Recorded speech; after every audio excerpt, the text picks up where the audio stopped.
Olá, meu nome é Marcos Carvalho Lopes e este é o podcast Filosofia Pop. Esse é o nosso episódio número 206. Recebemos as filósofas Natasha Hahnemann e Fabiana Lessa para a conversa sobre o livro Filósofas, sobre as mulheres na filosofia, a necessidade e dificuldade de escrita e divulgação científica, os estereótipos e preconceitos sobre quem poderia filosofar. Natasha Hahnemann é professora de História e Filosofia e desenvolve o canal no YouTube Redemunhando, que pode ser contado também no Instagram. Fabiana Lessa é professora de Filosofia, mestranda em Filosofia e tem no Instagram o seu canal Fabiana Lessa Prof. O Filosofia Pop é um podcast que aborda a filosofia como parte da cultura. A cada 15 dias, sempre às segundas-feiras, a gente vai estar aqui para continuar essa conversa com vocês. De quando em quando, vamos trazer episódios de entrevistas temáticas especiais. Você pode encontrar mais textos e informações no nosso site, filosofiapop.com.br. Temos página no Facebook, perfil no Instagram, no Twitter, no YouTube. Nosso e-mail é contato@filosofiapop.com.br. Vamos então para a nossa conversa com Natasha Hahnemann e Fabiana Lessa sobre filósofas.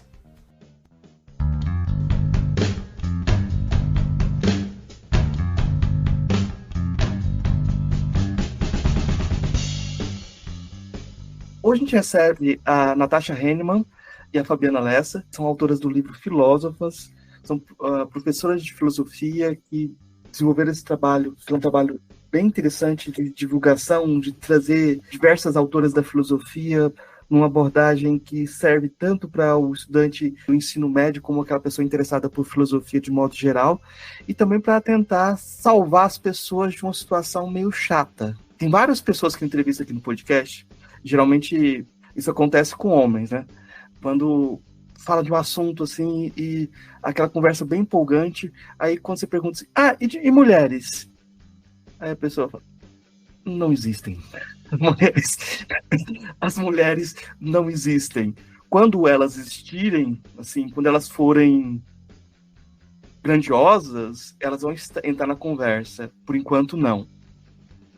E quando vem essa resposta, é uma negação metafísica, assim, de repente você estava empolgado com as pessoas, estava aquela potência, de repente você cai e fala, poxa, tudo que ele diz, tudo que a pessoa diz sobre revolução, sobre transformação social, parece cair por terra, né?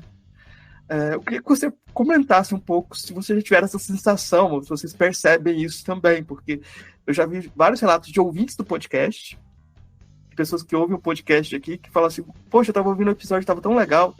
Aí quando você perguntou de filósofas, pô, como é que pode? As pessoas são tão revolucionárias para tanta coisa. É isso.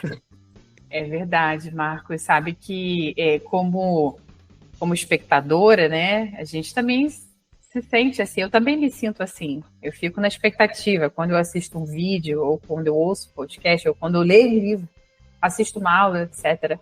A gente fica em busca de ouvir as diversas vozes existentes naquela temática, né, ou naquele período histórico. E é uma certa frustração. Aliás, é dessa frustração também que esse projeto nasce, né? Que a gente vai conversar um pouco hoje. Mas, ao mesmo tempo, sinto que as pessoas, ao sentirem esse incômodo e falarem, né, trazerem essa indagação, trazem uma provocação. Né? Eu acho que isso é um caminho importantíssimo para a filosofia hoje, principalmente no Brasil. Né? A gente ser motivado por essa provocação. Onde estão as filósofas? Né? Onde estão as filósofas latinas, onde estão as filósofas africanas, etc. Então, esse incômodo existe, acho que ele é partilhado de maneira geral por nós da filosofia, mas o mais importante é a gente trazer e colocar esse incômodo, né? E a gente faz as coisas se movimentarem também. A nossa motivação inicial para o livro, Marcos, veio exatamente desse incômodo. Nós, inclusive, narramos isso na introdução do livro, de que os nossos alunos, os nossos estudantes, e principalmente as nossas estudantes, de vez em quando jogavam para a gente esse tipo de pergunta. Professora, mas não tem mulher que fazia filosofia? Professora, mas não tem pensador brasileiro, por exemplo? E aí é aí que cai a ficha, porque nós estamos tão inseridos num cânone um pouco viciado, não necessariamente no mau sentido, né? Mas no sentido de ser muito restrito e muito bem consolidado, que a gente esquece que existem outras vozes, existem outras possibilidades. Então, muito da nossa vontade de escrever esse livro veio desse nosso incômodo também, porque em sala de aula são raras as oportunidades que nós temos de abordar mulheres filósofas por conta de currículos que já estão bem estabelecidos, muito ligados a filósofos homens, a filósofos europeus. Então, é bem difícil mesmo fugirmos desse cânone, mas precisamos tentar, precisamos ir buscando novas possibilidades, porque é exatamente isso que nos vai fazer crescer. Essa questão do conteúdo, foi muito importante a Nath ter mencionado, como nós somos professoras do ensino médio, a gente se sente muito incomodada de não encontrar essas filósofas e essas pensadoras nos materiais que chegam para a gente. Então, sejam nos livros didáticos, sejam nas apostilas das redes, né? A gente sente essa falta quase que desde sempre, né? Eu, na verdade, sinto desde a minha graduação, porque eu só estudei Hannah Arendt e Simone de Beauvoir, que são filósofas incríveis, mas na gama de filósofas que temos na história, muitas ficaram para trás e eu nem passei por elas na minha formação acadêmica, né? Na graduação. Então, a ausência dessas mulheres nos materiais também reforçaram essa busca, esse questionamento da nossa parte, e obviamente por parte dos alunos também, né? E o Filósofos, ele vai ter como um objetivo fundamental nosso, né, da Nath e meu, chegar às professoras, chegar aos professores, para exatamente funcionar como um material, como uma fonte. E aí, já adiantando algumas coisas que a gente vai mencionar hoje, o que a gente recebe de fotos, de registros, de professores de vários lugares do Brasil que fazem projetos, feiras de ciência, aulas, oficinas nas escolas, tendo filósofos como base, mostra para a gente que esse é um solo fértil que a gente deve continuar cultivando. E quando eu digo nós, são todos nós professores do ensino médio, da educação básica, mas também da graduação, né? Obviamente. Eu fico pensando também, eu queria só destacar, assim, que eu não me incluo fora do questionamento, sabe? Eu já escrevi artigos e chegou no final do artigo, eu vi um comentário assim, poxa, você não falou de filósofos, não falou de filósofas africanas, você não citou filósofas africanas. E qualquer desculpa que você der aí é só uma desculpa mesmo. Você não conseguiu ampliar o jogo, né? Mas tem uma coisa interessante também, que eu acho que um espelho, sabe? Vocês são filósofas, vocês são professoras de filosofia, e quando uma aluna te pergunta se tem filósofas, se existem filósofas, existe a própria questão, existe possibilidade de uma mulher ser filósofa? Existe essa possibilidade está presente, né? E quando vocês escrevem, vocês estão rompendo também e mostrando que existe essa possibilidade de outro jeito. Porque uma coisa que é muito marcante na filosofia brasileira é que a gente tem muito material de divulgação escrito por mulheres, né? Mas a gente tem uma questão também na academia que é uma fórmula, vocês fazem divulgação, devem saber disso muito bem.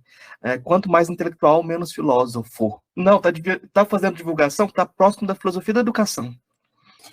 Isso é uma realidade bem presente, sendo redundante, assim. Inclusive, me lembro na época da graduação que havia muita dificuldade de vários professores do departamento entender o ensino de filosofia como uma área de pesquisa da filosofia. A ANPOF, recentemente, né, que é a Associação Nacional de Pós-Graduação de Filosofia, recentemente até publicou um texto sobre isso, do ensino de filosofia como uma área de pesquisa. E é o que eu sempre trago desde a graduação. É importante que os professores da graduação e da pós estejam atentos às discussões que o ensino médio já traz, porque isso é um efeito dominó, né? Se não tem estudantes interessados em filosofia no ensino médio, a probabilidade de você ter menos alunos na sua graduação se torna cada vez mais factível, né? Dado que a filosofia, para a grande maioria dos brasileiros e das brasileiras, é um contato escolar, né? Isso é uma defesa que eu faço ferrenhamente assim, na minha prática, nos lugares que a gente leva a pesquisa, o livro, enfim, é o quanto a gente realmente precisa defender o ensino de filosofia, porque ele é a porta de entrada, digamos assim, da massa da população, né? Sobretudo uma disciplina que retorna ao currículo oficialmente em 2008, né? Então, é um tempo já razoável, né? Você tem mais de 15 anos, mas essa ainda é uma questão. Então, o intelectualismo e o ensino de filosofia, eles não costumam ter uma relação muito amigável, mas é uma grandíssima bobagem, ao meu ver. Essa relação precisa ser estreita, e até para desmistificar essa ideia do filósofo, né, apenas o homem velho barbudo, como a gente comenta também, né, Nath, que é o estereótipo que os alunos muitas vezes têm, e que o filósofo é um ser, né, que vem quase que iluminado, que desce aos céus para trazer a população, né, elucidar, esclarecer as mentes, né? Claro, né, o filósofo tem um papel muito interessante na intelectualidade, mas esse não é um papel apenas para os predestinados, né? Acho que é um pouco essa visão que o senso comum às vezes constrói e que muitas vezes os alunos também têm. Então, trazer o filósofo é uma forma de repensar essa questão. Enquanto você trazia essa fala agora, Marcos, eu me lembrei na última Ampof que eu estive, e uma professora do Rio Grande do Norte veio conversar comigo. Ela estava com filósofos, porque o livro estava à venda lá, e ela veio conversar um pouquinho comigo sobre a obra, e ela era professora na cidade de Nísia Floresta, né? Que é a cidade natal de Nísia Floresta, que está aqui no Filósofos mencionada, ainda que brevemente nessa versão. E ela foi tirar uma foto comigo, aí eu falei assim, poxa, que interessante, né? A pessoa tirar foto com a gente, ainda no início da divulgação do livro, ela falou assim, eu vou mostrar para as minhas alunas da escola municipal que eu conheci uma filósofa viva. Aquilo assim, mexeu muito comigo. E quando eu trago esse relato, longe de querer me colocar num lugar como se eu fosse uma diva pop, não é isso. Mas é muito interessante essa relação. Eu vou mostrar para as minhas alunas que existe uma filósofa, que ela é autora, que ela está viva, não está morta, como muitos que a gente estuda no ensino médio, e que ela está produzindo, né? Que ela é do Brasil, sabe? Então, o reflexo disso nas gerações, nos estudantes, da contribuição para o ensino, é inestimável, assim, e que deixa a gente muito feliz, né, Nath? Demais. Muita gente fica embasbacada de saber que existem filósofos vivos, por exemplo. E eu conto muito para os meus alunos que provavelmente a nossa época é a que mais tem filósofos, né? Assim, numericamente falando. Essa ideia do espelho que você mencionou, Marcos, é fundamental, porque é exatamente a possibilidade de você seguir um caminho que às vezes você nem sabe que existe. Então, se você nem vislumbra que é possível uma mulher ser filósofo, um brasileiro ser filósofo, enfim, algum desses perfis seguir esse caminho, você não vai nem considerar. E sobre essa ideia do intelectualismo, realmente é algo que está no nosso entorno o tempo todo. Quando a Fabi e eu, de vez em quando, damos alguma entrevista, a Fabi agora está quase mestra, ela é mestranda, mas eu não tenho pesquisa formal acadêmica, eu fiz especialização em ensino de história, mas eu não sou mestra, nem doutora, nem nada. E uma das coisas que primeiro me pedem é a minha qualificação do tipo currículo Lattes, mas eu não sou esse tipo de pesquisadora. E aí a Fabi e eu sempre conversamos sobre o quanto professoras e professores do ensino básico são também pesquisadores, só não são, muitas vezes, nos moldes acadêmicos tradicionais. Mas o tempo todo nós estamos pesquisando, usando as fontes possíveis, por isso também nós quisemos escrever o livro como uma forma de trazer um material que muitas vezes é inacessível porque está em outra língua, porque não consegue em alguma biblioteca muito fácil. Então, a gente quis reunir informações para servir como base para essas professoras e esses professores que muitas vezes não têm nem tempo de ficar se debruçando sobre pesquisas muito aprofundadas sobre cada assunto, cada um em um momento, né? Porque se você quiser falar sobre mulheres filósofas, você vai ter que ir atrás de um monte de materiais. e não de um só. E a nossa ideia foi tentar reunir um pouquinho num material bem acessível mesmo, para vários públicos diferentes. Eu queria aproveitar e enfatizar a fala da Nath a respeito do professor pesquisador. A gente sempre fala sobre isso, né, Nath? Uma questão que a gente traz. E aí, né, para os professores e professoras que vão ouvir a gente, nós somos pesquisadores da nossa sala de aula, porque a sala de aula é um organismo vivo. Tudo acontece ali dentro, a todo tempo. E os resultados dos nossos trabalhos, das propostas de aula, aquilo que dá certo e aquilo que não dá certo, né? Uma pergunta, uma indagação que uma estudante te faz e aquilo ecoa na sua cabeça e se torna um projeto, se torna um livro, ou se torna uma aula que seja, isso é trabalho de pesquisa. Né? São anos que você se dedica a uma sala de aula e você, melhor do que ninguém, sabe o que se passa ali dentro. Né?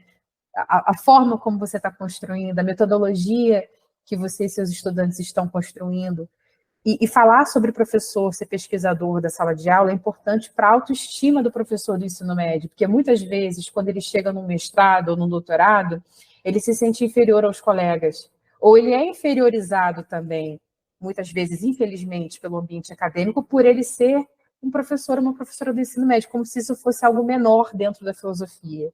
Infelizmente, esse é um preconceito na nossa área, que eu acredito que, felizmente, tem diminuído, principalmente por conta da presença dos mestrados profissionais na nossa área. No Brasil, a gente tem o PPFET e o Cefet, do qual eu sou oriunda, também o Prof. Filo, que é nacional da CAPES. Eles têm um papel muito importante na formação acadêmica do professor, na pesquisa da sala de aula, mas também na autoestima desse professor como pesquisador. E aquele que também não está no mestrado profissional, se ver como esse pesquisador, né? E aí, novamente, o Filósofos é resultado dessa pesquisa, de 10 anos de sala de aula da Nath, de 6 anos de sala de aula meus, então não tem como não dizer, né, que não somos pesquisadores da nossa sala. E isso é muito importante da gente enfatizar sempre, né?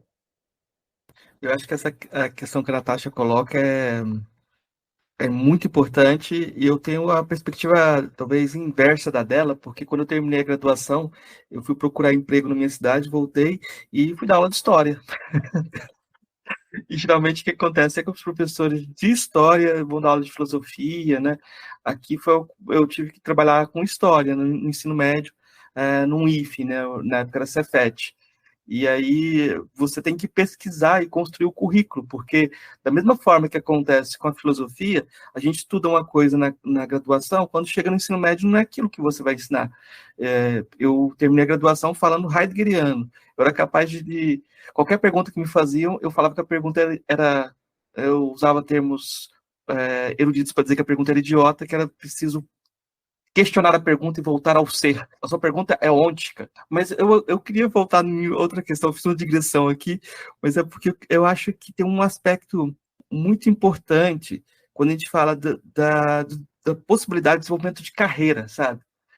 Porque uma coisa também é você ter a possibilidade de publicar um livro, e você, geralmente, acontece com muitas autoras, principalmente com autoras, que elas publicam um livro de juventude, e aí saem da produção, ficam a vida inteira fazendo o trabalho de criar filhos, de criar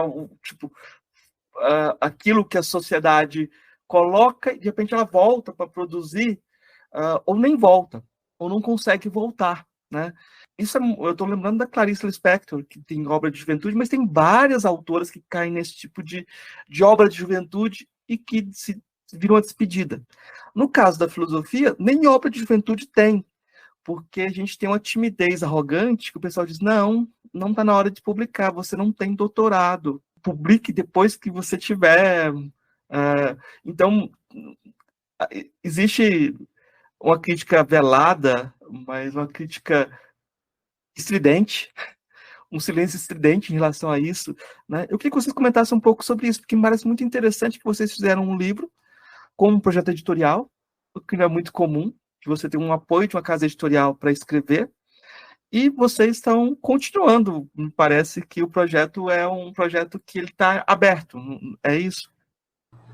É isso mesmo. Temos outros projetos em mente, inclusive, por enquanto ainda bastante incipientes, mas a ideia é que eles cresçam. É muito interessante você trazer esse ponto, Marcos, porque isso não é restrito somente à filosofia. Como você mencionou, Clarice Lispector, por exemplo, na área da literatura, né? Mas eu acho que em vários campos intelectuais, principalmente, essa vivência, entre aspas, feminina, uma vivência comum aí que existiu por muito tempo, ainda existe, bastante ligada ao papel de gênero de questões domésticas, criação de filhos e tal, isso interfere demais nos trabalhos que essas mulheres fazem, podem fazer, conseguem fazer, inclusive, pensando em tempo disponível mesmo, em espaço mental que a gente precisa liberar para poder se dedicar a um projeto desses. E eu ia até mencionar uma das filósofas que nós colocamos no livro, que é a Juana Inés de la Cruz, uma filósofa do México espanhol lá, no século XVII, que era freira, né? Ela fazia parte de uma comunidade religiosa bastante virtuosa, assim, no sentido de ser dedicada à ciência, ser dedicada à filosofia, mas a partir do momento em que ela escreveu um texto criticando um sermão do padre Antônio Vieira, ela foi difamada de uma forma que ela foi excluída dos círculos intelectuais e ela não quis mais voltar, nunca mais. Então, além dos obstáculos cotidianos, ainda existe esse tipo de coisa, né? Julgamento sobre a obra que aquela mulher escreveu, e todo mundo comete erros, todo mundo, às vezes, tem falhas nas obras, é comum. E é para relevar na maioria dos casos, né? Isso acontece com a maioria dos filósofos homens. Existem pontos ali extremamente questionáveis nas obras deles, e nem por isso nós deixamos de estudá-lo. Só que às vezes parece que com as mulheres esse julgamento é como se fosse é duplo, né? Você tem, ou pelo menos é mais pesado, vamos dizer assim. Pesa mais o erro. A Fabi e eu, quando fomos convidadas pela editora, a nossa editora Renata, da Maquinaria, ela nos procurou porque ela queria mulheres filósofas para escrever um livro sobre isso, que era um sonho que a Fabi e eu já tínhamos, na verdade. Mas ela mencionou para a gente que ela já tinha procurado outras mulheres filósofas para escrever também, e elas tinham recusado. E a maioria das recusas tinha a ver com os meus pares na universidade vão julgar esse trabalho que eu vou escrever, então eu acho melhor não mexer nessa parte da minha vida, entende? E a Fabi e eu topamos o desafio, nós sofremos críticas, como todo mundo, e é importante que nós, né, lidemos com isso, mas nós pelo menos não tivemos esse grande problema de estarmos presos a um ambiente acadêmico do qual nós dependamos em termos financeiros, né, para poder nos comprometermos a escrever um livro realmente para um público grande, para um público que não necessariamente seja estudioso da área. Esse desafio da publicação, né, do Filósofos e da exposição, de fato é uma questão que nem todo mundo consegue lidar, não significa também que a gente não ficou nervosa, a gente ficou assim, ai meu Deus, o que vai ser, né? O que vai acontecer? Felizmente, a maioria das coisas muito boas, né? Muitos frutos bons que vieram a partir do Filósofos, mas, de fato, quando a gente soube da editora que ela, né, a Renata e a editora, né, como empresa, receberam recusas de acadêmicas e autoras com essa justificativa, isso fez a gente balançar, porque a gente pensou assim, poxa, se fulana, ciclana, beltrana não quiseram, a gente vai aceitar o que vai ser da gente. Aquela coisa também, né, de achar que, elas e nós, é um processo para a gente também, é um processo para a gente se reconhecer como autora, né, como duas escritoras, a gente se desenvolveu nesse processo de criação do livro também, e também de se entender como filósofos, como professoras, e entender as consequências que você colocar uma obra no mundo pode trazer para você. A crítica, como a Nath falou, ela existe, ela acontece. Para nós, eu julgo até que tem sido muito tranquilo até o momento. críticas mais assim, muito construtivas. Olha, poderia ter isso, poderia ter aquilo, e a gente adora, porque ajuda a gente a pensar em novos projetos a partir dessas ideias também, né? É interessante quando o Marcos menciona a Clarice Lispector, isso também me fez pensar aqui, quantas mulheres publicam obras, artigos, etc., e sempre vem alguém dizendo que não é filosofia, é literatura, né? Esse título de filósofa também parece que é uma coisa que tem que ser conquistado mediante a métodos muito específicos de exposição de ideias, e ainda assim você tem que passar por um comitê quase, né? Um crivo de avaliação. Então, isso também é uma questão que faz a gente pensar na publicação do Filósofas, e quando o Marcos menciona a questão, mas eu não tenho doutorado para publicar, sabe que eu vejo colegas minhas da época da graduação, que hoje são mestras ou são doutoras, etc., que colocam exatamente isso. Eu não me sinto pronta para publicar. Aí eu penso assim, mulher, você tem artigos em revista A1, você tem inúmeras publicações, o que te impede de lançar um livro, o que te impede de lançar um panfleto, sei lá, o que quer que seja, qualquer publicação, mas o ambiente acadêmico, ao mesmo tempo que nos forma pesquisadores e traz para a gente todo um senso de pesquisa com critério, metodologia, o que é fundamental para a formação de qualquer professor, qualquer escritor, etc., também poda um pouco as nossas asas e faz uma coisa que eu julgo assim, muito ruim, que é fazer a gente assumir uma modéstia em exagero. Ao mesmo tempo que a academia alimenta um ego, esse ego precisa ser um pouco velado, porque se você expõe, não pode. Aí você está se achando, não é humilde, né? E não faz mal reconhecer suas qualidades, não faz mal encarar desafios. Isso também faz com que a gente se desenvolva. Eu jamais imaginaria um dia na minha vida que eu iria publicar um livro, eu sempre falo isso. Eu não imaginava, eu sabia que eu queria fazer muitas coisas, mas um livro não, nem nos meus sonhos. E depois eu vi que é super possível, não é fácil, mas é super possível. Então, tudo é uma questão da gente assumir também as coisas que a gente quer fazer, aquilo que a gente acredita, o que a gente quer contribuir para a nossa área. Isso também é muito importante, que coisas a gente pode trazer de contribuição para a nossa área. E entender que os julgamentos, né, existem, os critérios existem, mas se também não tiverem pessoas que façam uma certa diferença, vamos dizer assim, ou que não se disponham a pôr a mão na massa, a nossa área também fica muito estagnada, né? Aí volta o que a gente falou no início.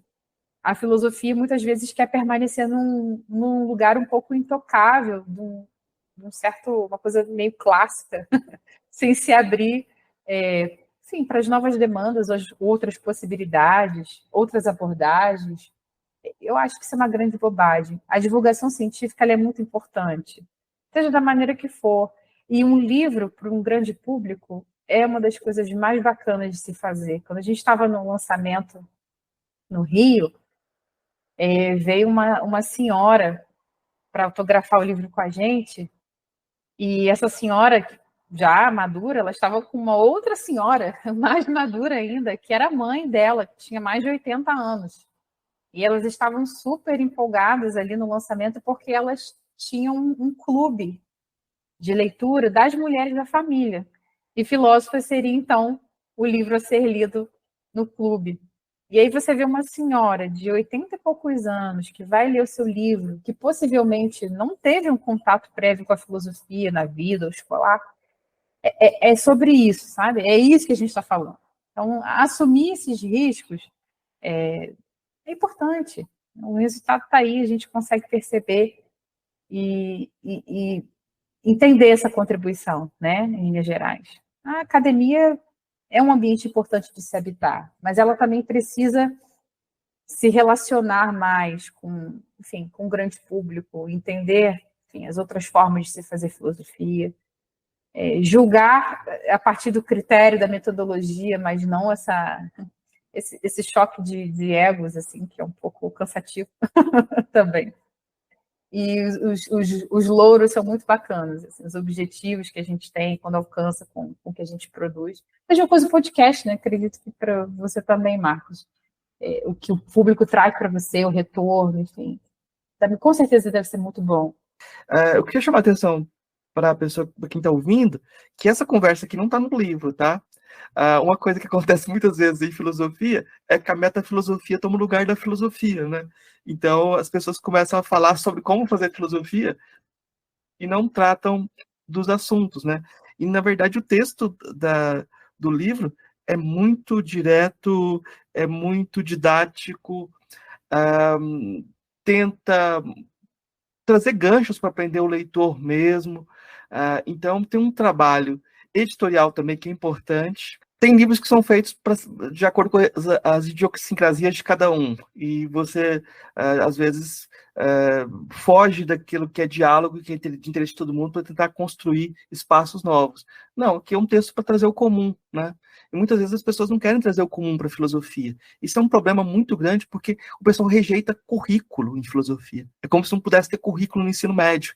Fosse ofensivo ter um currículo mínimo, né? E aí o aluno sai de uma escola, muda para outra, não tem nada em comum. Cada professor de filosofia é uma coisa, um mundo diferente. Mas agora eu quero voltar um pouco para o livro, de falar de algumas filósofas, ou de como vocês fizeram o processo de seleção. Essa pergunta é muito comum, mas ela é importante porque entra em jogo a questão do que é filosofia também, né? A gente falou muito sobre ser filósofa, mas essa seleção é importante e como estruturaram livros. Porque toda vez que você estrutura uma história, você conta uma história, a gente faz política, né? Porque a gente projeta um futuro, né? Então, como é que vocês selecionaram? Como é que a obra está organizada? Qual que era o objetivo disso, então? Marcos, certa vez, há alguns meses, um colega meu da filosofia, lá de São Paulo, me chamou para conversar e falou assim, olha, eu ainda não li o seu livro, mas eu queria saber também, né, sobre a abordagem, e ele me questionou muito sobre, assim, como é que a gente pode tratar essas mulheres como filósofas, sendo que não existe a obra delas em muitos casos. Porque a filosofia que a gente está acostumado a estudar é pela obra, né? Nós vamos pelo texto da pessoa, nós vamos destrinchando as ideias ali. E eu comentei com ele, mais ou menos o que eu vou te responder também. Nós optamos por uma abordagem mais histórica, né? Uma história da filosofia, nos moldes que temos aí vários manuais de história da filosofia, que trazem somente filósofos homens, e nós quisemos mostrar que existe também uma possível história das mulheres na filosofia, pegando desde a Idade Antiga até a Idade Contemporânea, até os dias de hoje. Então, nós partimos desse ponto. Vamos fazer uma história da filosofia para apresentar para as pessoas, para um público desde estudantes, inclusive nós escrevemos pensando em ensino médio, mas tem muita gente, muitos professores, professoras do ensino fundamental usando o nosso livro em sala de aula, que é maravilhoso, para professoras e professores e para leitores comuns, que, como a Fabi disse, muitas vezes não tiveram um contato oficial com a filosofia como disciplina, né? Então, a gente quis tornar bastante palatável mesmo, inclusive fazendo introduções históricas no início de cada capítulo, para a pessoa se localizar um pouquinho, o que estava acontecendo naquela época, por que as discussões eram essas predominantemente. E nós também tomamos muito cuidado em tentar diversificar a parte geográfica, o que foi um grande desafio, por conta de escassez de fontes, principalmente em língua portuguesa, mas também em inglês, também em espanhol, porque foram as línguas que nós buscamos com mais afinco. Mas nós tentamos exatamente tentar fugir um pouquinho desse estereótipo que a Fabi mencionou, do homem barbudo, velho. Então, nós buscamos filósofas, mulheres, esse é o nosso recorte principal de gênero, ao longo do tempo, então tínhamos que pegar desde as antigas até as atuais, e tentando variar a parte geográfica também. A partir daí, nós fomos selecionando algumas filósofas que conversem com a história da filosofia com a qual nós temos mais contato. Então, no capítulo das antigas, por exemplo, nós temos várias menções a filósofos homens, Pitágoras, Sócrates, Platão, porque também é um diálogo o tempo todo, né? Não é o caso de excluir os filósofos homens, mas de mostrar que existia uma complementaridade ali nas discussões muitas vezes também um embate de discussão, que era completamente comum. Então, nós fomos mais ou menos por essa linha, buscando também disponibilidade de fontes. E aí depois podemos falar um pouquinho sobre isso, porque realmente é uma dificuldade. Essa seleção, além do que a Nath falou, também passou por filósofas que, de uma certa forma, passaram pela nossa formação, seja na graduação ou ao longo da continuidade na pesquisa acadêmica, ou como professores, porque, como já dissemos aqui, professores e professoras são pesquisadores, né? O nosso estudo é contínuo, é sempre. Então, são pensadoras que nos tangenciam de alguma forma, que atravessam a nossa experiência, que nós gostamos, né? Então, tem sim um gosto pessoal envolvido, em uma boa parte. Então, a nossa seleção também se preocupou em não gerar uma estranheza para estudantes de ensino médio, também para professores e também para graduandos, porque tenta seguir mais ou menos uma linha que nós conhecemos dos currículos de forma geral. Mas a gente também se preocupou em fazer uma abordagem temática. Então, mais para o final do livro, a gente traz capítulos que vão abordar, por exemplo, política e ética, né, mais especificamente. Porque também é uma forma de trabalhar a filosofia que a gente gosta, que a gente acredita. Então, a gente tentou balancear um pouquinho dessa forma.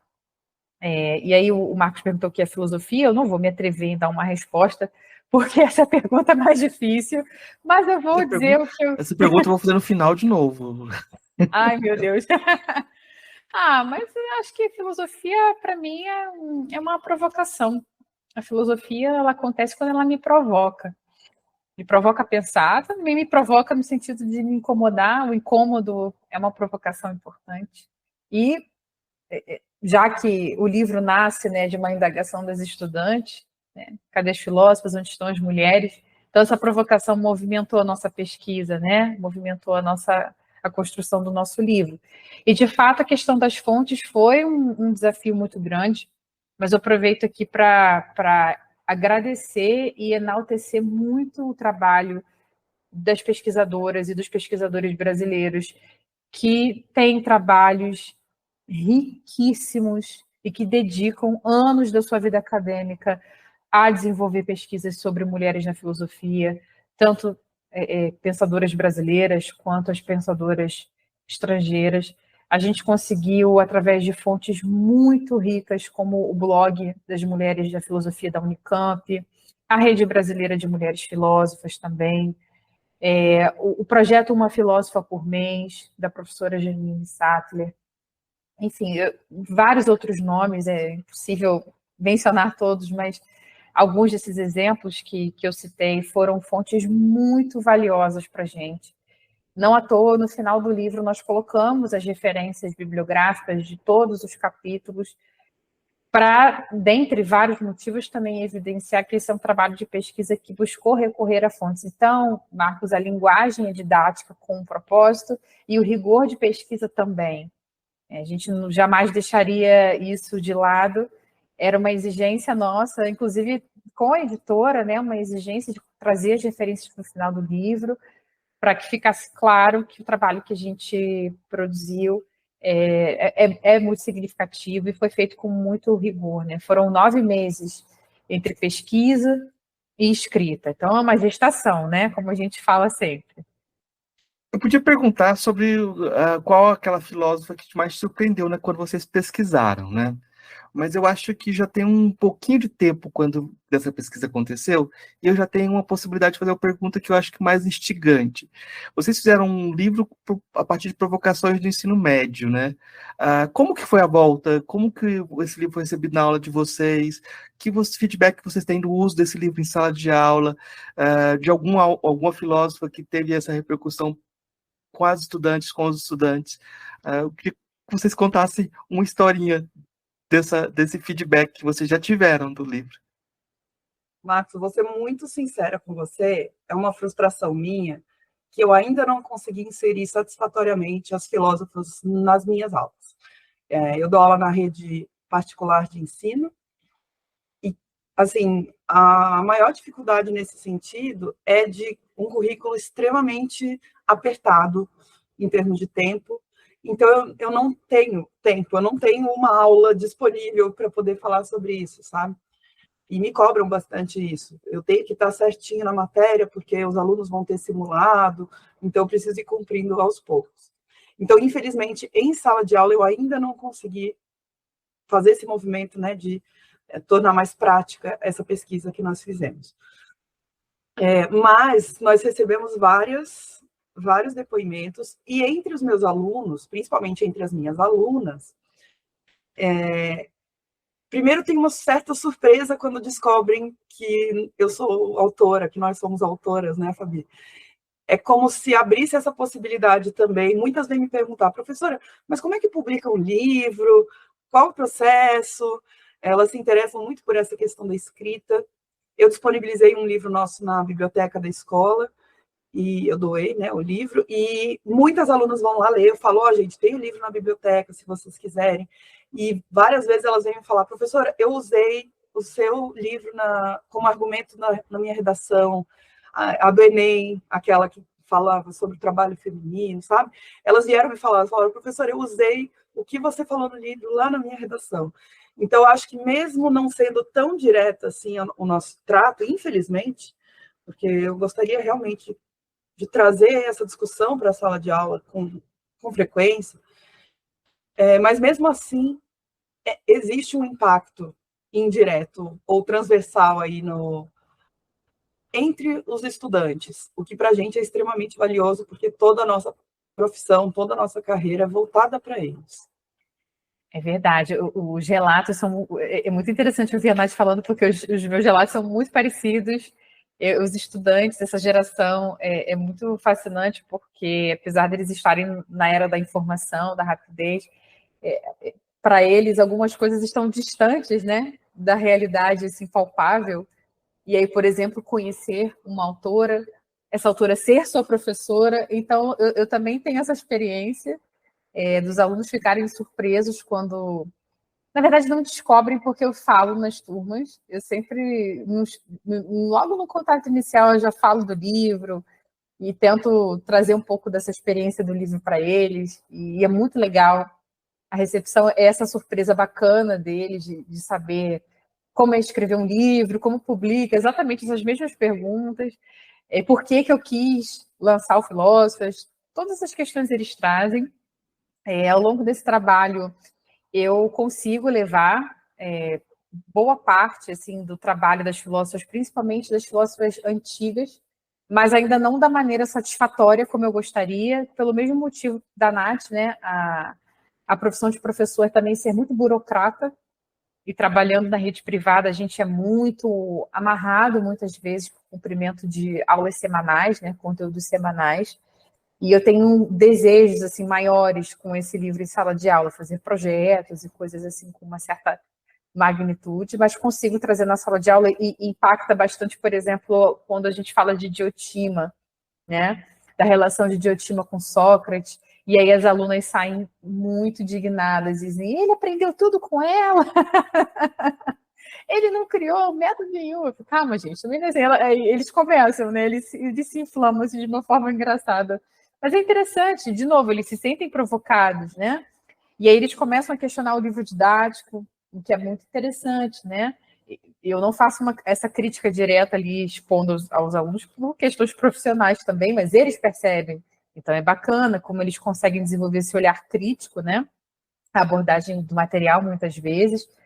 E também acontece dos alunos, como a Nath falou, serem leitores do nosso livro. Então, eles trazem o livro para as redações, levam para outras disciplinas, né, para outros professores, e nas aulas desses outros professores também. E quando são leitores, eles trazem, muitas vezes, perguntas.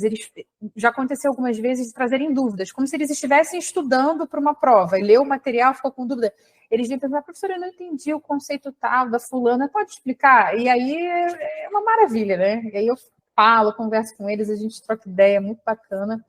Eles se sentem muito assim, tocados por algumas pensadoras, como a Juana Inês, que a Nath comentou, E ficam impressionados com a Edelgarda de Bingen também, já chegou muitos relatos sobre ela, e eles ficam chocados quando descobrem que a Mary Wollstonecraft é mãe da Mary Shelley. Isso para eles é, assim, meu Deus, uma revelação. Porque, de fato, é um dado pouquíssimo falado, né? Frankenstein é conhecido no mundo inteiro há séculos, mas Mary Wollstonecraft não. E quando você percebe que muitas questões da vida, da biografia da Mary Shelley, estão ali nos símbolos de Frankenstein, e um desses símbolos é a questão da morte, da perda, da ausência, do estranhamento, que muito se deve a essa ausência da figura materna, mas que ao mesmo tempo se fazia presente pelas obras dentro de casa. Então é muito interessante essa relação, eles ficam bastante impactados também. E por fim, eles relatam também a surpresa em relação às filósofas brasileiras. E aí esse ano eu tive, agora no primeiro bimestre, uma gama de trabalhos em sala, e alguns grupos fizeram os cartazes sobre a Lélia Gonzalez. E eles ficam muito fascinados com a história da Lélia, né, tanto da história pessoal como acadêmica, que se entrelaçam muitas vezes, né? E o fato da Lélia ter sido irmã de um jogador do Flamengo, então também tem a questão do esporte, como a ascensão social à época, que ainda é até hoje, né, para muitas pessoas no Brasil, e o quanto ele foi parceiro da irmã. Então são algumas das pensadoras que perpassam aí a minha experiência como professora, e esse retorno dos estudantes. E é bacana esse retorno porque você pensa, poxa, essa daqui tocou mais, então é bacana para fazer mais um projeto, ou mais uma aula, né? Instiga a gente a querer trabalhar elas mais de alguma forma. E também o que a Nath disse, a gente recebe muitos relatos de professores que trabalharam e trabalham as filósofas em sala. A gente armazena esses arquivos e compartilha com a editora também, que é muito legal para eles receber esse retorno, né, do impacto do livro nas escolas. E isso deixa a gente muito feliz também. Eu queria relatar um caso bem rapidinho de uma colega minha, professora do ensino fundamental na cidade de Taubaté, aqui no interior de São Paulo, que é a Ludmila Pena Fuzzi. A Ludmila, ela, ano passado, implantou com os alunos dela uma pesquisa em sala de aula com o nosso livro. Então, ela pegou os capítulos, dividiu entre os alunos, cada um fez um trabalhinho sobre isso, e um dos grupos de 4 meninas resolveu fazer uma pesquisa aprofundada sobre isso, e elas apresentaram o trabalho, banner, pesquisa mesmo, num projeto de iniciação científica para ensino fundamental. Então, uma coisa que, por exemplo, a gente nunca tinha imaginado e que acabou atingindo com muita força essas meninas, revelando possibilidades. E recentemente também nosso livro entrou em clube de leitura, um clube que eu participo aqui em São José dos Campos, o Piquenique Literário. Foi muito bacana a discussão. Nós não tínhamos ainda tido contato com tanta gente lendo o nosso livro ao mesmo tempo.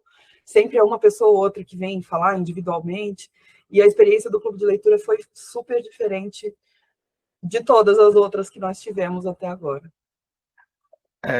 Eu acho que esse feedback talvez seja uma continuidade da obra, né? A gente tem como se a obra estivesse continuando repercutindo, né?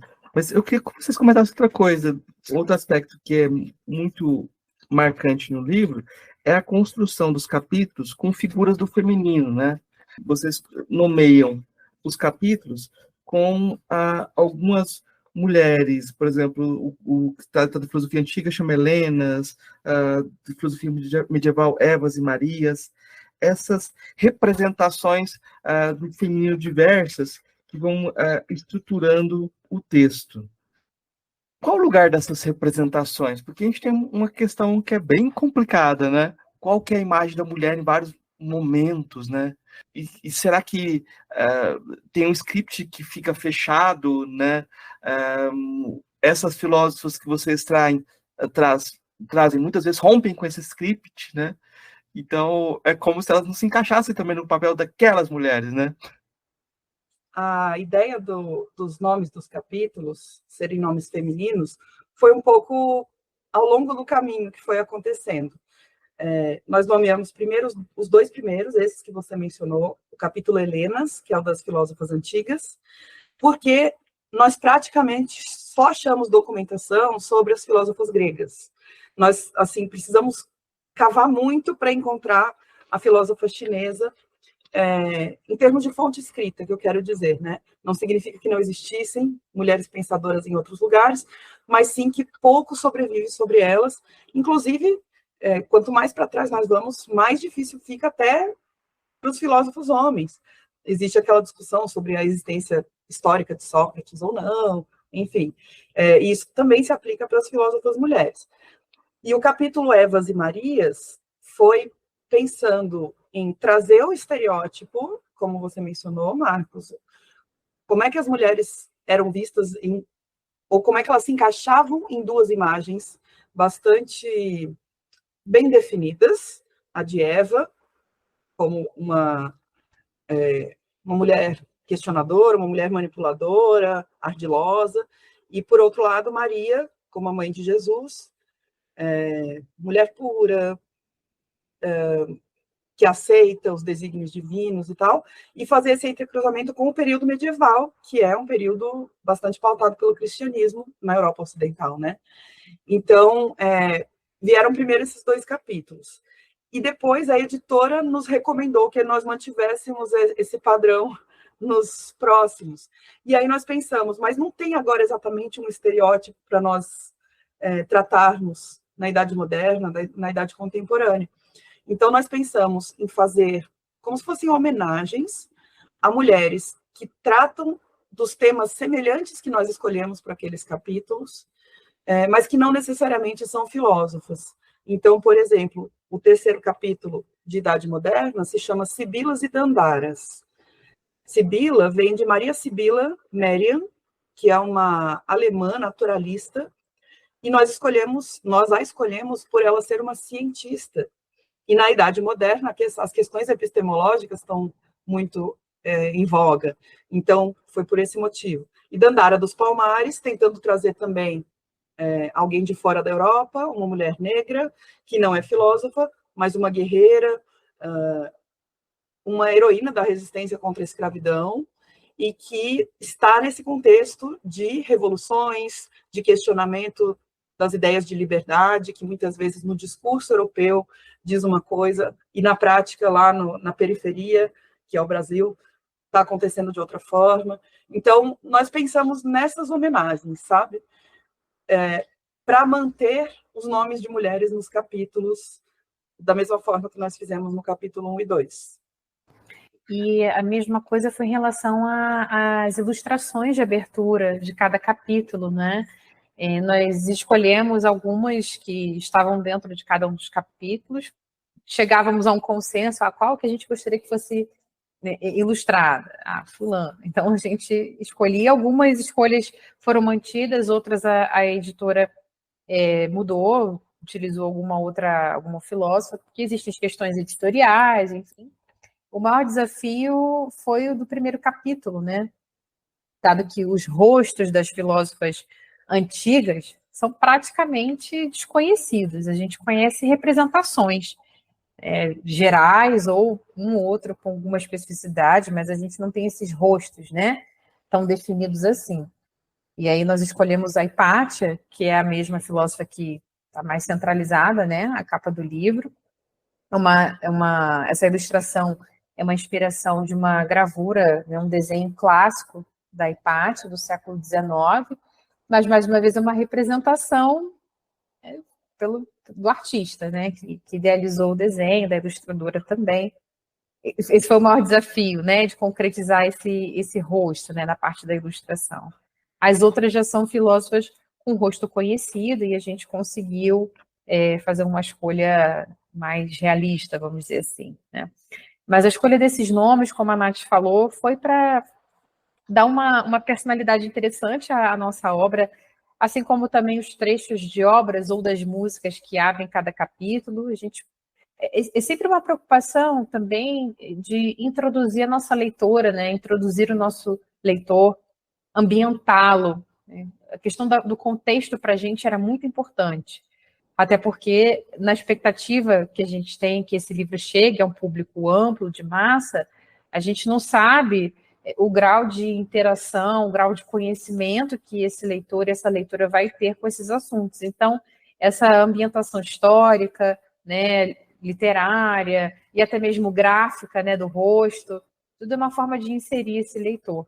São desafios que a gente enfrenta, né? Claro, ao fazer essas escolhas, mas nós assumimos o risco, vamos dizer assim. O resultado foi muito bacana. Marcos, uma curiosidade sobre as ilustrações. A ilustradora é a Isabela Fowler. Ficaram lindas, as nossas alunas ficam super impressionadas com essas aberturas de capítulo. Mas um dos debates que a Fabi e eu tivemos é, no caso de algumas referências que nós íamos mandar para a ilustradora fazer, se nós deveríamos escolher uma fotografia em que a filósofa está mais jovem ou que ela está mais velha.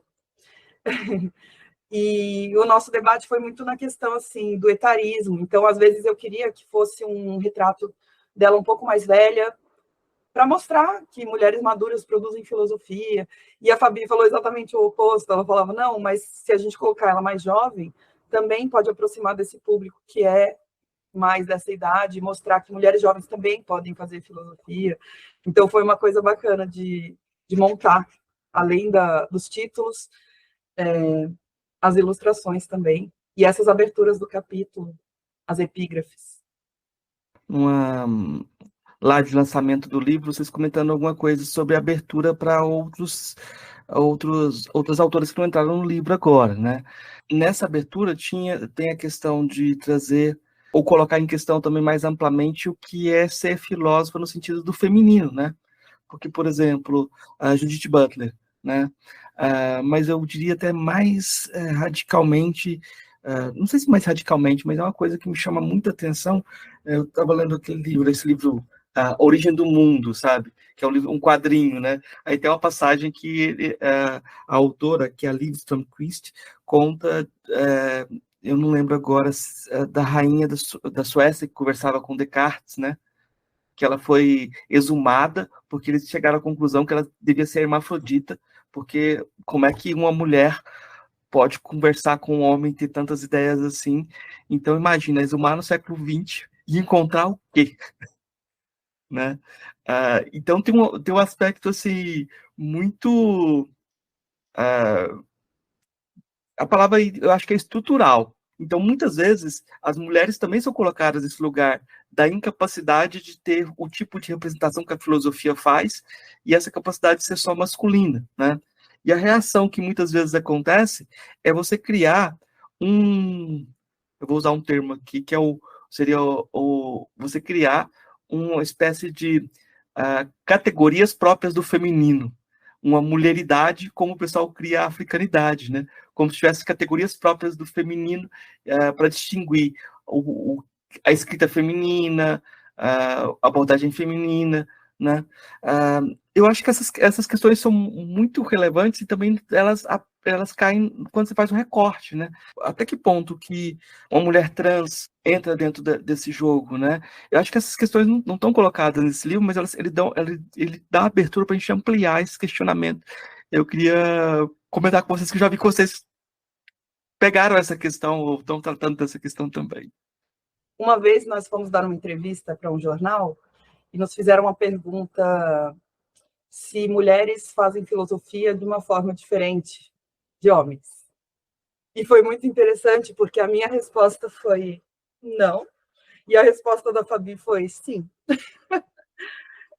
Porque é exatamente isso, né? Ao mesmo tempo que as mulheres podem fazer uma filosofia muito semelhante à que os homens fazem tradicionalmente, se trazem outros problemas, se trazem outros pontos de vista, com base nas vivências que acontecem. E são coisas que, muitas vezes, os homens não percebem, porque, para eles, aquilo não é uma questão. E, para as mulheres, é. Então, muita gente questiona assim, mas mulher, muitas vezes, só fala sobre gênero. Foi uma das coisas que a nossa editora, quando a gente ia começar a escrever o livro, falou. Ela disse assim, a gente não quer filósofas que só falem sobre feminismo, por exemplo, porque não é um livro sobre feminismo. E nós falamos, tudo bem, mas não vamos poder não falar sobre isso também, porque é algo que perpassa muitos dos questionamentos dessas mulheres. Então, sim e não. As mulheres podem fazer filosofias muito, muito parecidas com as que os homens fizeram, mas elas também trazem aspectos extremamente valiosos e diversos, da mesma forma que se nós pegarmos pessoas de continentes diferentes, por exemplo, de nações diferentes, de etnias diferentes, tudo isso vai trazer uma riqueza muito maior, e aí nós caímos naquele problema de restringir o que é filosofia. Porque se filosofia for só uma coisa muito pequenininha, é claro que só pouquíssima gente vai ter feito, né? Então, se você começa a ampliar a visão sobre o que é, a definição mesmo, sobre o que é filosofia, você acaba incluindo muitos outros pontos de vista, muitas outras vivências que podem ser extremamente valiosas. E quanto ao que você mencionou das mulheres trans, era uma vontade nossa incluir muita coisa além no livro. Então, mulheres trans, existe uma corrente do feminismo chamada transfeminismo, nós queremos um dia poder discutir sobre isso também. Indígenas pensadoras, filósofas com deficiência, inclusive, eu peguei o contato com você, não sei se foi diretamente com você, mas foi no Instagram do Filosofia Pop, eu mandei uma DM, e peguei o contato da Michelle Bellato, que participou aqui do episódio sobre filosofia com deficiência, que foi sensacional. E nós, recentemente, estamos fazendo uma reimpressão do livro, a editora está reimprimindo o livro, e nós conseguimos inserir 2 desses. Então, nós colocamos a Michelle Bellato como uma das filósofas contemporâneas, que fala de filosofia da deficiência, para mostrar que existe esse campo, porque eu só fiquei sabendo que ele existe aqui no Filosofia Pop. E nós também conseguimos incluir alguns parágrafos sobre indígenas filósofas, só que a gente chamou de indígenas pensadoras, porque filosofia pode não se encaixar exatamente na forma que elas fazem o pensamento, que envolve também cosmogonia, um monte de outros aspectos, né? Então, foi mais um passinho que nós queríamos concretizar, e ainda temos muito mais para fazer, mas é uma obra em andamento, como você mesmo já percebeu, né? Eu vou aproveitar e complementar com uma fala do queridíssimo Renato Nogueira, que é autor do nosso prefácio, né, do Filósofos, que é motivo de muito orgulho para a gente. O trabalho do Renato é incrível, somos leitoras, admiradoras dele já há muito tempo.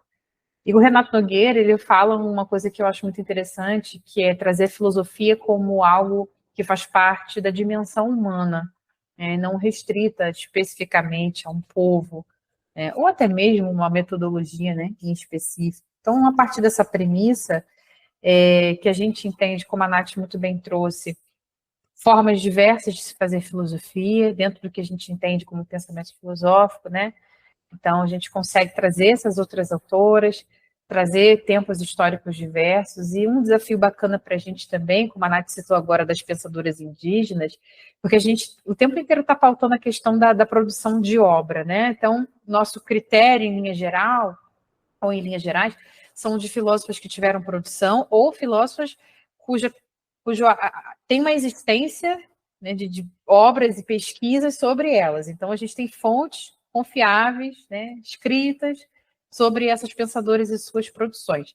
Mas aí a questão da filosofia indígena traz uma provocação interessante, né, que é a questão da oralidade, da ancestralidade, da filosofia do pensamento coletivo, e não de um autor único, né, das cosmogonias. Então, e melhor de tudo, né, também uma filosofia brasileira, que é uma outra questão, que é a filosofia brasileira, como ela é feita.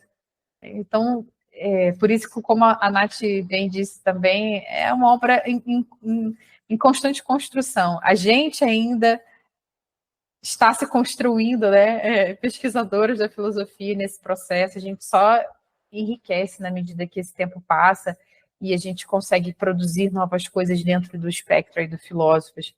E é isso que a gente também quer levar para os leitores, né? Essa reflexão mais macro do que é a filosofia, do que é o pensamento produzido por mulheres, que contribuições elas podem trazer. E nessa entrevista que a Nath mencionou foi interessante porque na hora que o jornalista perguntou, eu pensei, caramba, a gente muitas vezes estuda ao mesmo tempo histórico, às vezes pessoas muito próximas, tipo Harold Taylor Mill, né, e o marido, dois pensadores, que vão trazer as mesmas questões, mas os pontos de abordagem são diferentes. Então, você vê que, em certa medida, para ele, falar de divórcio se torna uma questão importante, porque ela está passando por um processo de separação e eles começam a se unir como um casal, mas publicamente eles enfrentam questões sociais. Então, existem diferenças desse lugar, desse indivíduo que fala, desse indivíduo que produz esse ser, né? Desse ser mulher. Mas, obviamente, também, como pensadoras, produzem com o mesmo rigor metodologias ou objetos de estudo que os homens. Então, é a resposta do sim e não que a gente gosta de trazer, né, Nath? Destacar o outro aspecto que eu acho muito importante. O fato de ser um livro escrito por duas mulheres, né? Duas filósofas. Isso é importante também, porque geralmente a gente tem autorias individuais, né? O fato de ter um trabalho que seja coletivo permite que esse sim e não convivam, né? Isso já é muito grande, assim, dentro do espaço da filosofia. Eu não queria destacar isso, porque a gente é acostumado a ver a filosofia como a possibilidade de você falar sozinho, não ser interrompido porque você tem a voz da razão, sabe? Incorporar a voz da razão. E tem não diria que é um desafio, mas existe algo nessa possibilidade de escrever em comum que eu queria que vocês comentassem. Eu acho que o que significa isso? Porque quando eu pergunto da obra, vocês duas respondem, vocês têm uma construção juntas, vocês têm uma autoria em comum, e de certa forma isso constitui aquilo que vocês podem produzir individualmente também, né? Nossa, isso foi um aspecto muito surpreendente para nós. Nós nos conhecíamos pela internet só, Fabi e eu. Nós nos conhecemos pessoalmente no dia do lançamento do livro, né, Fabi? Um dos lançamentos. E deu muito certo. É aquela coisa, o nosso medo, sabe quando tem trabalho em grupo, na faculdade ou na escola, que sempre fica tudo nas costas de um, ou que o outro tem um monte de perrengue e não consegue fazer nada. E a gente ficou um pouco assim, será? Um receio. Mas deu muito certo, assim, a dinâmica nossa de escrita funcionou bem uma com a outra. Tinha essa... É que o seguinte, a filosofia, na sua raiz, é dialógica, né? Então, a gente tentar fugir disso e ir para um campo muito individual, como você mencionou, Marcos, eu acho que é uma perda. Claro que isso pode ser feito, mas só isso eu acho que fica empobrecedor. Então, foi extremamente relevante que nós conseguíssemos conversar o tempo todo sobre o conteúdo do livro, sobre a forma do livro também, nós discutimos bastante isso. E, ao mesmo tempo, cedendo, né? Uma e outra, fomos cedendo à medida que surgissem sugestões, críticas, vamos adaptar tal coisa, sim, vamos. O que você acha da gente incluir essa ou não incluir essa por conta de espaço? Enfim, nós fomos conversando muito e, na minha visão, esse diálogo conseguiu construir uma obra bastante coesa. Nesse clube de leitura do qual fiz parte, eu fui convidada, eu participo todo mês desse clube de leitura, que é o Piquenique Literário, mas dessa vez eu fui convidada como autora. E eles me conhecem muito bem. O clube de leitura já tem vários anos de duração. E eles falaram assim, na hora que eu fui ler o livro, eu tentei reconhecer, Nath, a sua voz. Eu tentei reconhecer quais partes você tinha escrito e quais partes a Fabi tinha escrito. E eu não consegui. Porque o texto, na verdade, claro que tem uma base escrita por uma ou por outra, mas passou pela mão de nós duas. Então, é um texto que nós consideramos inteiro de nós duas. E essa sinergia aconteceu muito porque a Nath e eu, nós dois temos a mesma caminhada, né? Somos professores de educação básica, somos mulheres na filosofia, somos mulheres na educação básica, no ensino médio, que também é um ambiente bastante masculino e que muitas vezes nós não temos com quem partilhar os nossos anseios, as nossas alegrias, as tristezas, tanto do dia a dia burocrata da educação, quanto das questões da nossa disciplina. E o fato de a gente ter essa interação online já há alguns anos já era uma troca muito bacana. A gente tem um grupo de professores que trabalham na internet com filosofia, cada um em um nicho, então ali a gente já trocava muita ideia. E aí, quando surgiu a oportunidade de fazer o livro, a gente não pensou duas vezes assim, encarar esse desafio. E é isso, a nossa experiência similar, os nossos anseios, né? E os nossos estudantes também, essa geração em comum, com as questões, os anseios que eles também têm, as dúvidas, né, as indagações. Então, foi um combinado de coisas em comum, né? Claro, somos indivíduos diferentes, mas essas coisas em comum nos aproximaram. E assim, o desejo muito forte de produzir algo como filósofos, sabe? Tanto a Nath quanto a gente tinha muita vontade de produzir algo sobre mulheres na filosofia. Então, a gente sabia que, em muitos momentos, é o que a Nath disse, beleza, a gente cede um pouquinho aqui, traz uma ideia nova ali, porque a gente conseguia enxergar, não, isso aqui vai ser importante, não, isso aqui vai ficar bom, isso aqui vai combinar, isso aqui já nem tanto. Então, a gente conseguia ter como objetivo principal a produção do livro. Então, colocar isso em primeiro lugar também foi muito importante, porque a produção acadêmica, ela pode ser solitária, ela pode ser egocêntrica também. Então, o objetivo era produzir o livro. Então, nada era maior do que isso. Então, a gente foi combinando ali os interesses, né, os gostos, e foi dando super certo. E foi muito legal o dia que a gente se conheceu pessoalmente, porque a maioria das pessoas não sabia disso, muitas nem sabem, talvez vão descobrir agora ouvindo esse episódio. E é muito bacana, esse foi um grande encontro, a gente conseguiu trabalhar super bem.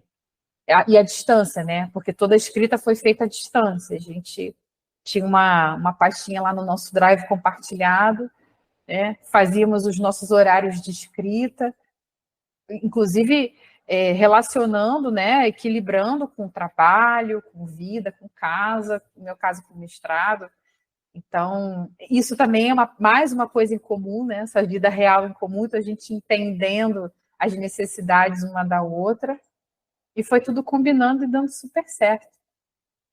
Eu gostei o termo em comum é muito bacana. O Severino Goenha tem um grupo de conversas que chama Pensar em Comum, né?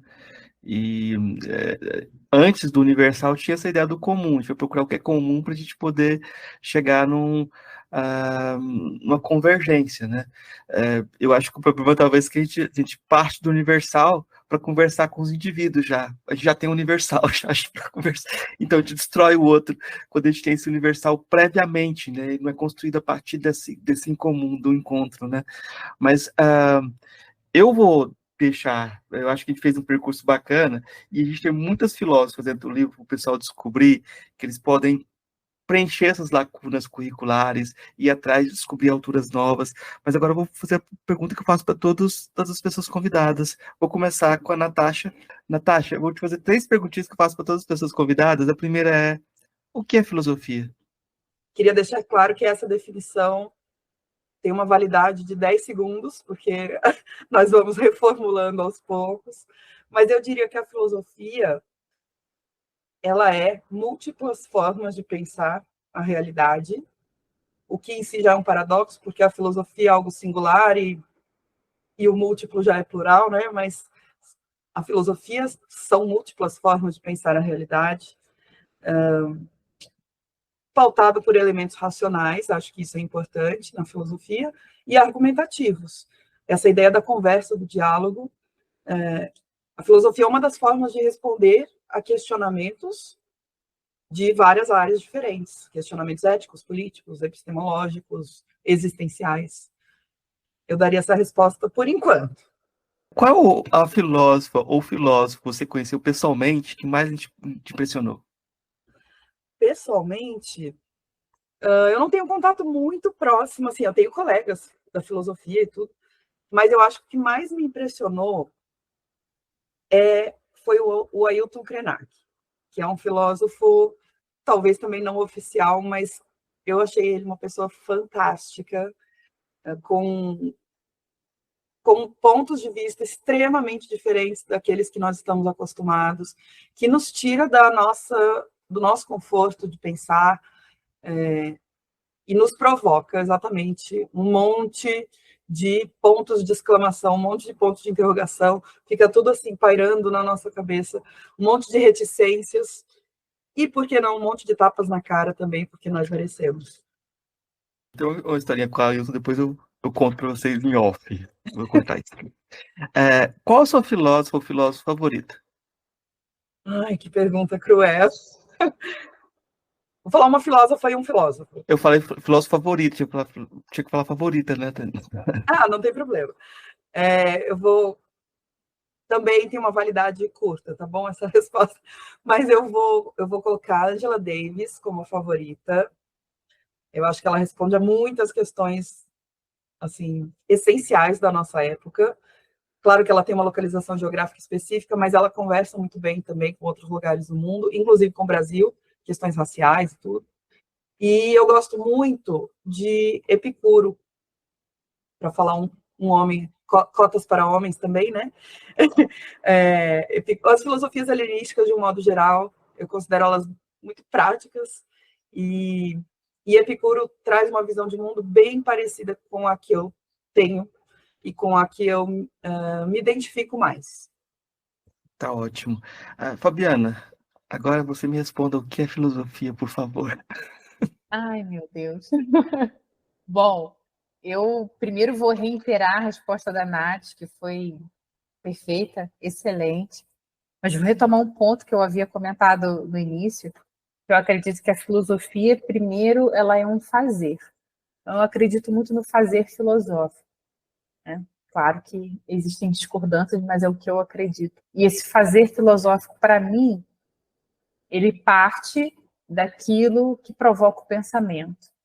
A filosofia, ela precisa provocar uma indagação, um questionamento, seja uma provocação curiosa, seja uma provocação de um incômodo. Acho que a filosofia, ela tem esse poder de instigação, que é muito único, que é muito particular. E, claro, feito com método, né, das formas como a Nath apresentou. Então, acho que, claro, a minha resposta parte muito da minha experiência, né? Então, o fazer filosófico vem muito dessa experiência de professora, mas esse fazer precisa ser provocativo, né? E eu digo isso porque a gente sente um impacto muito interessante no nosso estudante de 14 anos, 15 anos, quando ele se sente provocado, né? Seja a questão que for, qual é a origem de todas as coisas, né? Ou o que é a verdade, são provocações. Então, aí a filosofia acontece, aí é a filosofia para mim. Qual filósofo ou filósofo que mais me impressionou daqueles que você conheceu pessoalmente? Olha, dos que eu conheci pessoalmente, eu preciso citar a pessoa que me formou enquanto professora, enquanto filósofa, enquanto escritora, que é a professora e filósofa Iris Rodrigues de Oliveira, que foi minha professora e minha orientadora na graduação.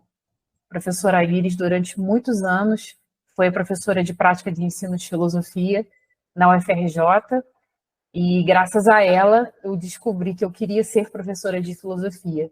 Foi a professora Iris que me ensinou a importância da provocação, e foi a professora Iris que me ensinou que a sala de aula é um organismo vivo. Quando eu ainda estava nos meus primeiros passos, né, na filosofia acadêmica. Então, ela é a pessoa que mais me impressionou, é a pessoa que mais me marcou em absolutamente tudo que eu faço dentro da filosofia. Eu penso em como ela faria, às vezes mando mensagem para ela no WhatsApp. Hoje em dia ela está aposentada, né, da função de professora, mas ainda recorro a ela, e ela é a minha inspiração, ela é a pessoa que mais me impressionou e que mais me impacta até hoje, e assim vai ser enquanto eu estiver viva e estiver nessa função. Qual a sua filósofa ou filósofo favorito? Meu filósofo favorito também é o Epicuro, e acho que isso é uma boa parte da sinergia entre Nath e eu. Eu amo Epicuro. Lembro do meu primeiro contato com o epicurismo, que não foi na escola, foi na graduação, na disciplina de filosofia antiga com o professor Fernando Santoro, onde eu li A Carta Amanheceu. Ali foi, eu tinha 17 anos, foi o primeiro período, e ali eu percebi que eu estava no curso certo, então ele foi a primeira grande porta que se abriu de verdade, assim, filosofia para mim, na minha mente. E no meu coração, por que não? Né? Dou valor aos sentimentos.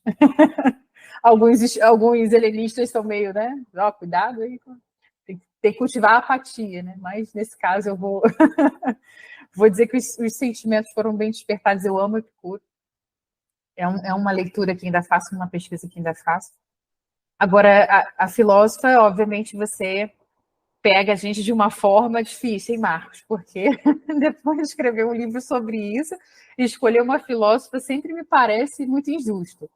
A minha escolha vai ser uma filósofa que a Nath já sabe, já tá careca de saber, sempre cito ela como o primeiro nome que vem à minha cabeça, que é a Mary Wollstonecraft, que é uma figura que me impactou muito ao longo da pesquisa para a produção do livro. Já a conhecia, já era uma pensadora que eu estudava por conta própria, por gostar, e também para trabalhar em sala, mas a história dela, o legado das obras, e muitas coisas que ela construiu, com as condições que ela tinha à época, me parece muito fruto de alguém com muita força, com muita certeza do que quer fazer.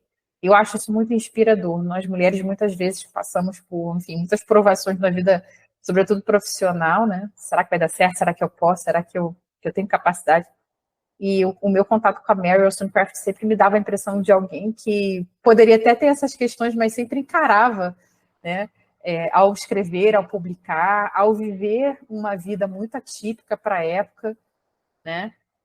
Trabalhar cedo, viver durante um tempo do que ela escrevia e publicava também. Então, é uma figura que me toca muito. Mas eu poderia citar outros. Você pediu uma, então não vou roubar na resposta, não. Mas a Wollstonecraft, sem dúvida, é uma grande favorita. Eu vou pedir, então, indicações, o que vocês quiserem indicar de filme, livro, música, o que vocês quiserem indicar para o pessoal que está ouvindo, que vocês acham interessante. Começa com a Fabiana agora. Ai, meu Deus. Bom, indicações que eu acho que pode ser importante dentro do tema das filósofas, né, para corroborar aí o nosso trabalho, a nossa produção. Ao longo da pesquisa foi muito interessante a gente descobrir algumas composições musicais que foram feitas em homenagem a Angela Davis. Eu acho que vale a pena todo mundo conhecer e pesquisar. Então, a Angela Davis, se não me engano, 2 músicas foram dedicadas a ela. Uma é a Angela e a outra, agora não me recordo o título. Vale um Google aí depois para a gente pesquisar, mas sei que uma é de autoria dos Rolling Stones, né? E a outra é da Yoko Ono. Então, acho que é bacana a gente conhecer o contexto também que as músicas foram divulgadas, né, produzidas à época, em prol da liberdade da Davis, né, enquanto uma pensadora, uma ativista perseguida, né, em seu contexto ali de vida e contexto político. Acho que vale bastante, né, a conhecer. E um filme que ele é um pouco controverso no quesito realidade biográfica, mas ainda assim acho que vale muito assistir como uma introdução, né, à vida dessa mulher, uma introdução ao contexto em que ela se inseriu, e uma introdução às filósofas, né, por que não?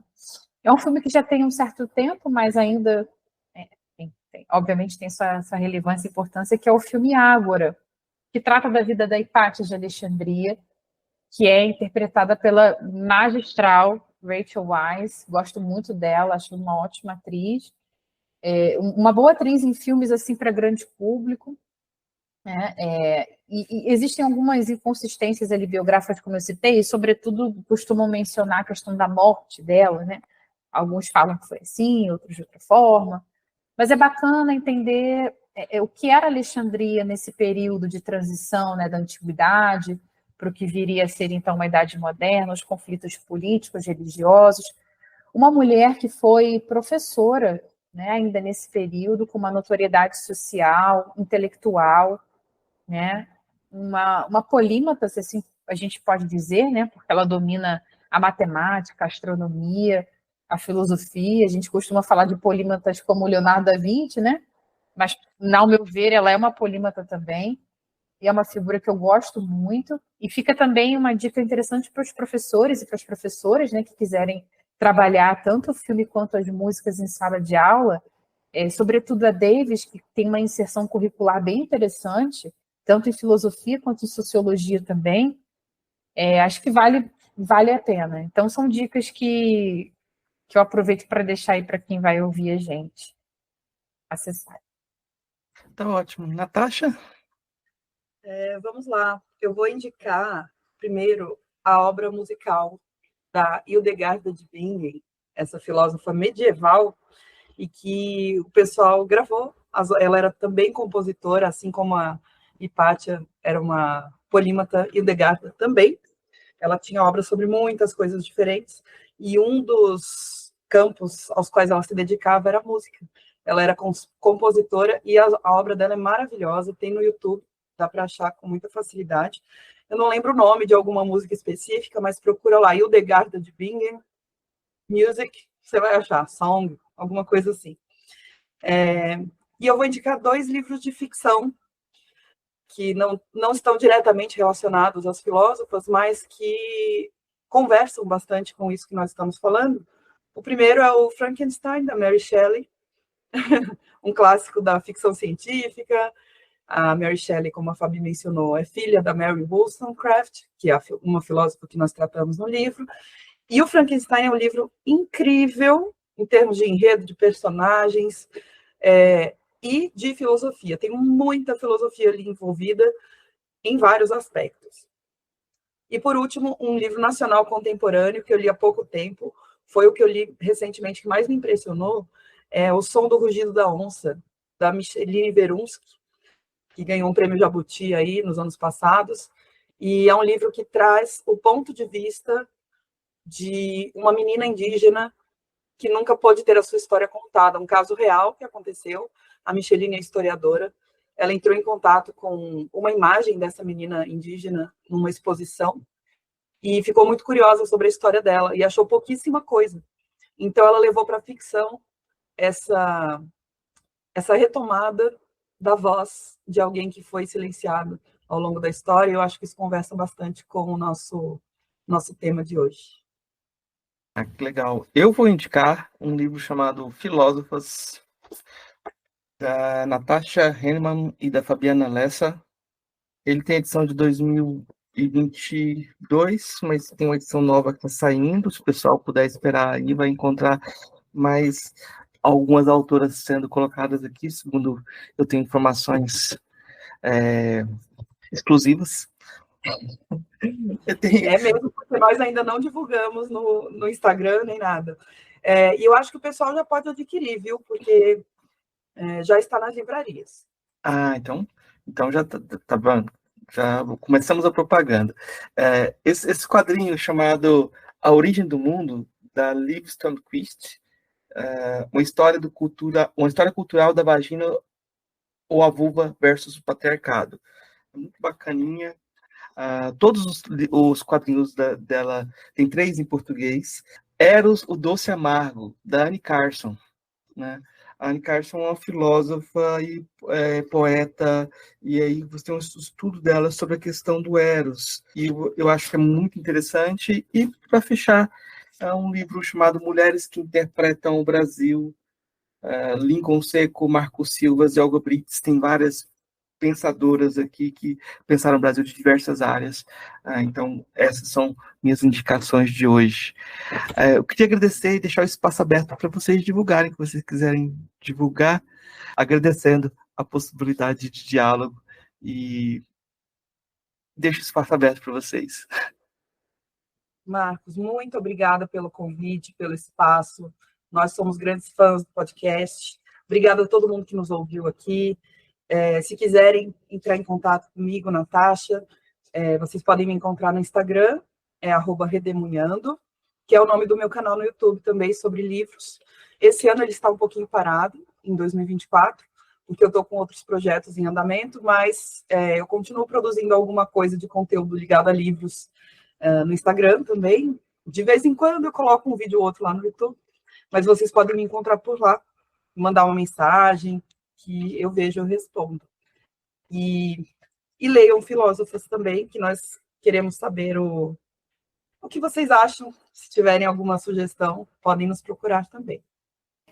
Eu também queria agradecer muito o convite, Marcos. Falar com você foi uma realização para a gente. Como eu havia comentado antes, eu conheço o podcast desde o fim da minha graduação, então é muito bacana estar aqui hoje conversando com você ao lado da Nath, minha grande amiga, minha parceira de projeto, e estamos juntas nessa e em muitas outras que virão. Vocês podem me encontrar lá no Instagram, eu sou @FabianaLessaProf. Lá eu compartilho muita coisa sobre o meu dia a dia como professora de ensino médio, dicas, um pouquinho de memes também, porque eu adoro, eu sou dessas. E vai ser muito bom receber o retorno de vocês sobre a leitura. E leiam Filósofos, nós estamos agora na primeira reimpressão, com inserção de filósofas novas, e a gente quer muito, muito que todos vocês sejam as nossas leitoras e os nossos leitores. E obrigada, deixo um beijo para todo mundo. Até breve. Eu queria só lembrar que o título desse episódio eu vou colocar Filósofos. Não, mas não tanto pelo livro, mas pela ideia de que a gente tem a emergência de várias filósofas, vocês são representantes dessa onda positiva que a gente tem na filosofia brasileira, que se tem alguma coisa transformando na filosofia brasileira, tem a ver com esses movimentos das mulheres filósofas, das mulheres que se organizaram para modificar um pouco o espaço da filosofia, e também um pouco agora do movimento da filosofia africana, né? A gente tem esses movimentos de minorias que estão transformando um pouco a autoimagem da filosofia. Muito pouco ainda para o que a gente quer, mas já é um começo, né?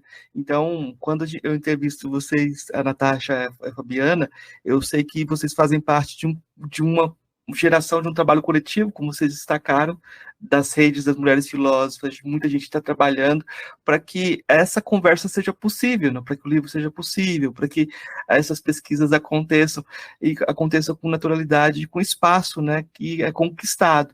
É uma luta para conquistar esses espaços. Então, eu queria agradecer vocês, e agradecendo vocês, agradeço esse coletivo, esse maior, que é o comum, que é a promessa de um futuro também melhor, com mais filósofos. Obrigado, gente. Obrigada. Nós também agradecemos muito a essas outras mulheres que também estão produzindo. Obrigada a todos.